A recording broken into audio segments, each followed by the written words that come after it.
stroke ani kun tam tak chu ban vel po chi thei to lova hallelujah lan pa si pakilo ro se ku mengsa chunge stroke ani to kunga chunga stroke to a ban po ka chi thei to lova hallelujah amen hallelujah uncle ki de le ro sa uncle ki de le mong sa in kal ti ro le amen kal se ro ka pi mong sa in hallelujah kal se ro le hallelujah kal se ro kut kalong hatang he ta lo kal ti ro kut kalong hatang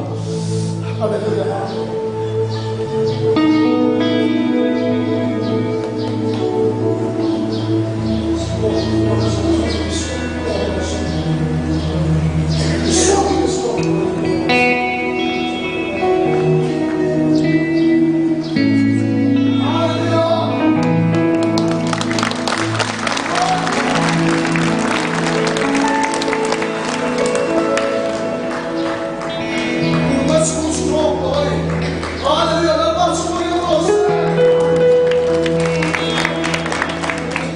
kan pihi orkwar area tin sai la sai ti subanga abuai na chinle lum na zong zong adam ri or chu por thina mo orkwar chu te mala omani chu masia the pa amen avan ro puem la pa si pakilam ro se tapi ko mo ding mo khongai takin khona ye por thin lai or ni chan thalai khani mai ga tu na chan por kha the pa mo amen la pan ma som se ro se nar thalo ding lai thei to lo tu hanarom ding thei ta amen hallelujah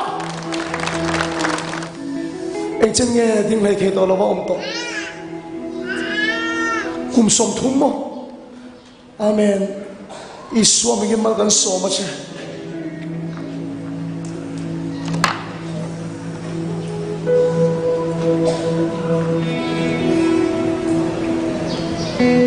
kum som thum chu na la khiat ta na ti buai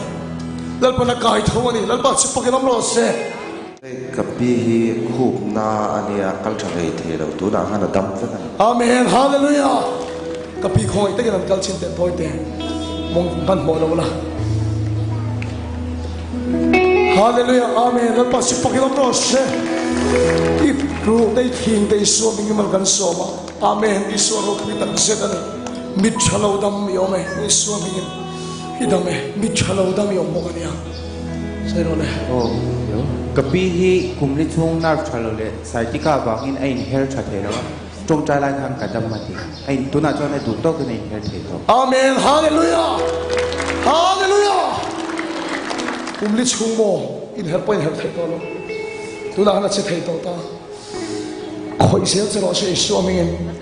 na na chak na le thu na se tu na iso mi ti top ne ro se o kan pi hi akut zung pui hi apela ti chuan in atikak theilawa tuna chuna tu ang to ke atikak thei to ni amen hallelujah lalpa si pakilom ro se lalpa si thil kil ber khangin atil feka itak sapeng kil ber khangin lalpa ai buang ni chuan alang sari nu na zong zong polo in buang ana tho se lo lang se ro se mal gan so mo che isu aming amen in mi chalo imit fialo le thalo thin chu lali swimming thu ka pe a thalo na le a fialo na zong zong te a thalo na te a chaklo na te tu na isu krista ding lo dam ro se tu na isu o kapi hei tarmit avua tarmit tel lo chuan sanada po hi ka mu tha thei lawa tia tu na lo phela a mu fia to ni chu amen lal pa si pakelom ro se ka dong ka da lo ta khani ta na pathian khriya kha khoi tar mi chu ko len sin khami tel lo khan sanate poi bu vek thei to amen lal pa si pakelom ro se imit te chu lo chakin lo dam se ro se iso mi ke mal gan som sia tar mit bo ngai to lo vin tu na tang lo hen tong che mal gan som che iso mi amen